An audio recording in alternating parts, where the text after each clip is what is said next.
Old and in the Way Sisters. Laugh and learn with me, Janet. And me, Nancy. The Bitchin' Sisters. We're growing old in a new world with skyrocketing costs, crazy fashions, changing norms, and with limited time left. Don't say that. Don't say that. Yes. We'll entertain you and inform you as long as we can. You're sounding desperate. Let's look back at how it was and ahead to what's coming. Do you ever remember certain scenes in movies and TV shows? I suppose, but I can't conjure anything up right now. What are you talking about? Well, maybe because we don't want them to happen to us. Oh, you're in the shower and yes, somebody I told attacks you or something? For me, I recall an episode in Twilight Zone about the end of the world. A man was constantly... Oh, that's cheery. Yeah. A man was constantly being nagged by his wife because all he was doing was reading. And one day, he was at the bank, and fast forward, it was the end of the world. He jumped into the walk-in safe, and he shut the door. It's only a half-hour program, so what do you expect? When he came out, he discovered he was the only living survivor. After the initial shock, he starts to smile because he realizes now he can read as long as he wants, forever. And just then, ta-da, his glasses fall off his face and the lenses shatter. Where did you say you read this somewhere? No, I saw it on the Twilight Zone. Right, the Twilight Zone, right. He can no longer read at all. Oh, no, now he's alone and he can't read. This resonates with me because I love to read. I know you do too. And I never want to be without a book. My husband often says to our friends, if she's mad at me, I threaten to stop reading and she immediately backs off. Well, my girlfriend remembers another episode on the Twilight Zone that she never wants to see happen to her. The entire half-hour show is spent showing a guy laying brick and mortar in the shape of a small square. Have you ever seen that one? No. I didn't either. A woman rocking in a chair is inside the square. At the end of the show, the guy lays the last brick and the woman is imprisoned forever. She never wants to be that woman. You see how we remember these things? Yeah. And her husband told me of an episode on the Twilight Zone about an old man and his dog companion. The two are walking down a wooded path and come to a cottage. An old man comes out to meet them and the dog starts to growl. The house owner asks if he would like. The old man wants to come in. And the old man asks, can my dog come in? And the answer is absolutely not. So the man says, no thanks. My dog and I are a team, so we'll be on our way. A little further down, the same path, another cottage with an old man. Again, the house owner comes out, invites them in. This time the dog wags his tail, and his owner asks if his dog is welcome too. Of course, says the man. So the dog and his owner happily enter the house. We are to assume that the first house exemplified hell and the second heaven. I imagine the bond between dog and owner is so strong that they don't want to be parted. And in heaven, that will not happen. Her husband said to me that he trusts the dog over his own instincts. Kind of interesting. Yeah. And then there's the movie book quotes that make such a deep impression on us, we can't forget them. And believe me, I will never forget this. Mine is from the movie Phenomenon. Never seen with it. John Travolta. Okay, I'm watching the movie in a motel room waiting for my husband Gene to return from his stepson's wedding reception. I had left an hour before him. John Travolta plays a mechanic who sees a flash of light and inherits immediate special mental abilities. Then a doctor, played by Robert Duvall, tells him he has a massive brain tumor.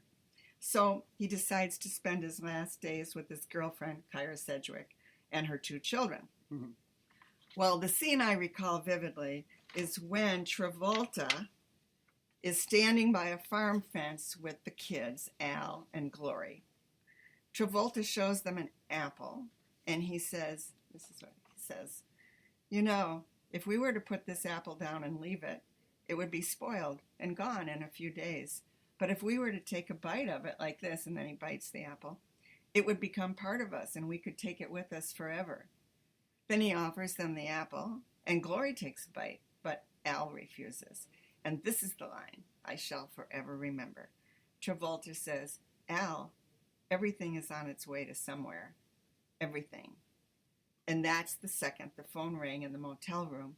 It was the receptionist telling me my husband had a heart attack standing in front of the elevator. Yeah, you'll remember that line forever. And poor Gene. Yeah. He didn't, yeah. A friend of mine has another favorite movie line. It's from the movie Stand By Me. Mm-hmm. Have you seen that? Yeah. It tells the lives of several adolescents growing up in a small town. And it's told through the adult eyes of one of the adolescents, played by Richard Dreyfuss. The adolescents have a lot of adventures. They find a corpse. They get threatened by older hoods. They cross a water hole, and they're covered with leeches. At the end of the movie, Dreyfuss's last line is my friend's most memorable.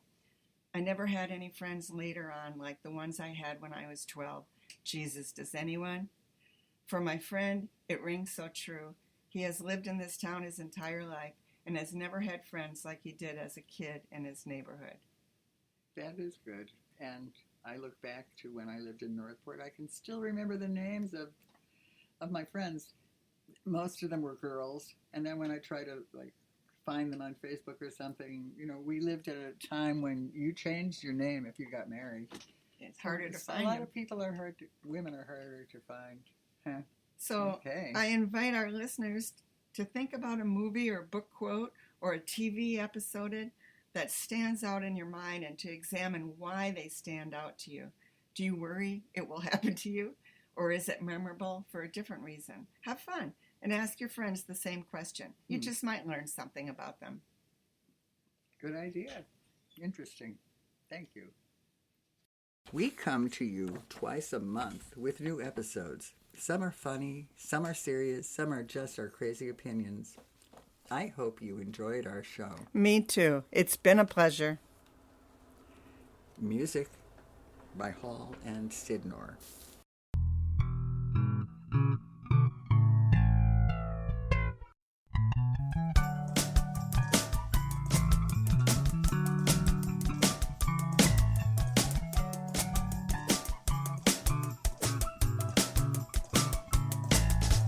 Sometimes things aren't what they seem to be.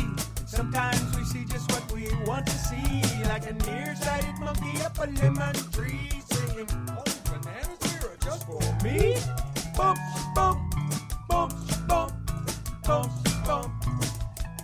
Bump, bump, bump, bump, bump, bump. Bump, bump.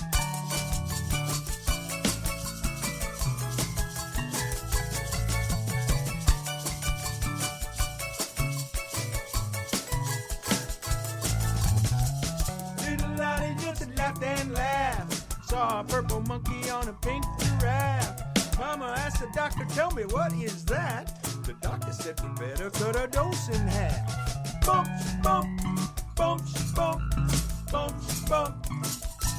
Bump, bump, bump, bump, bump, bump. Bump, bump.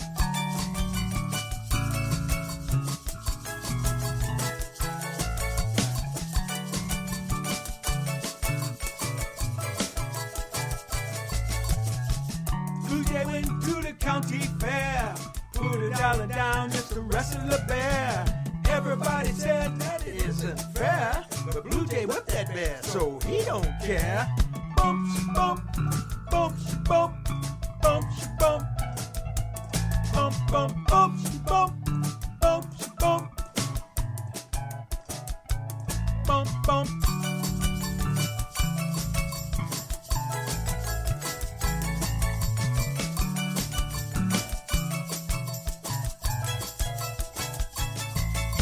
Polly wants a cracker, doggy needs a bone, baby needs new shoes, but mama wants a phone, a big pearl necklace and a TV set, and you know whatever mama wants, mama gets. Bump, bump, bump, bump, bump, bump, bump, bump, bump, bump, bump, bump, bump, bump, bump.